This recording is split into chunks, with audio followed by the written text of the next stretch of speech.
Hello YouTube and welcome back to my channel. In this video we are going to talk about the Rotary tool from Tacklife, which I've recently purchased for my projects. In the previous episode we have talked about the specs, we have done the unboxing, and we took a closer look at the tool itself as well as the rest of the kit. In case you have missed all that, follow the link at the top and watch part 1 to get up to speed. Alternatively, stay tuned and watch this kit being tested out. So let's carry on. The speed setting that can be selected on the tool ranges from 10 to 40, where each digit represents 1000 RPM. So for example, number 32 represents 32,000 RPM, and so on. The speed can be fine-tuned by increments of 1000 RPM, or press and hold to go through the range faster. It stops at 40 and it does not round robin. But how precise these settings are? Well, let's verify them with the digital tacho. This instrument is quite accurate, but it's been out of calibration for some time, so take the readings with a pinch of salt or for indication only. The initial speed on the tool is 10,000 RPM. Turn it on and we can see how it's building up the speed and tries to maintain it.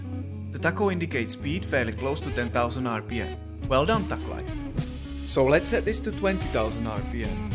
And the reading is 19,467 at its highest, not bad.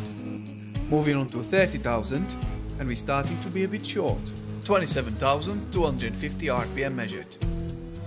And the final reading at 40,000 RPM has only clocked in 32,362 on the tacho.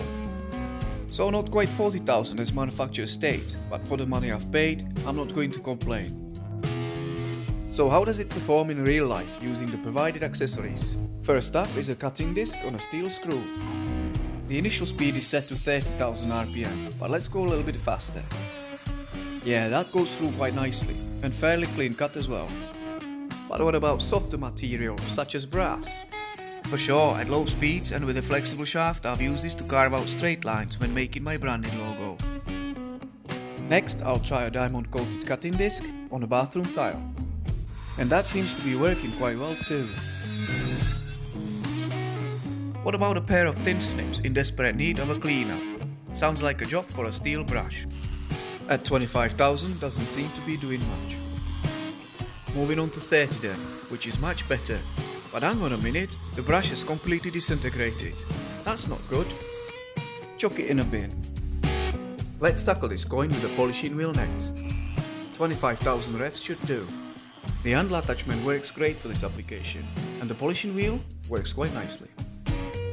And on the steel, it works okay too, don't mind the rust though. The sanding bands stayed on the mandrel quite well, and are great for sanding wood, but not so great sanding steel, as wearing out fairly quickly. They do the job, but are most likely intended just for wood and plastics. Here I'm trying out the bowl-shaped carving bit, which worked so well, I've decided to use it on my first wooden sign. A link to a full video will be available. Next I'll try the cylinder wood carving bit with a cutting guide. At 40,000 revs, running a bit fast and actually burning the wood. My mistake. Slow it down and it appears to be working just fine. So to wrap this review up, I'm going to say that I'm quite chuffed with the tool. Even though it was fairly cheap, it has a premium feel to it. It comes packed with a great precision speed control and all attachments are useful. The accessories are very reasonable, and to be fair, I did not expect them to perform at all. I think if I invest into some good quality carbide bearings and other accessories, this tool will be a beast, and there is plenty of power behind it. There will be plenty more videos featuring this tool in action on real projects, and if you'd like to find out more, please subscribe and hit that bell button to make sure you don't miss anything. Thank you for watching.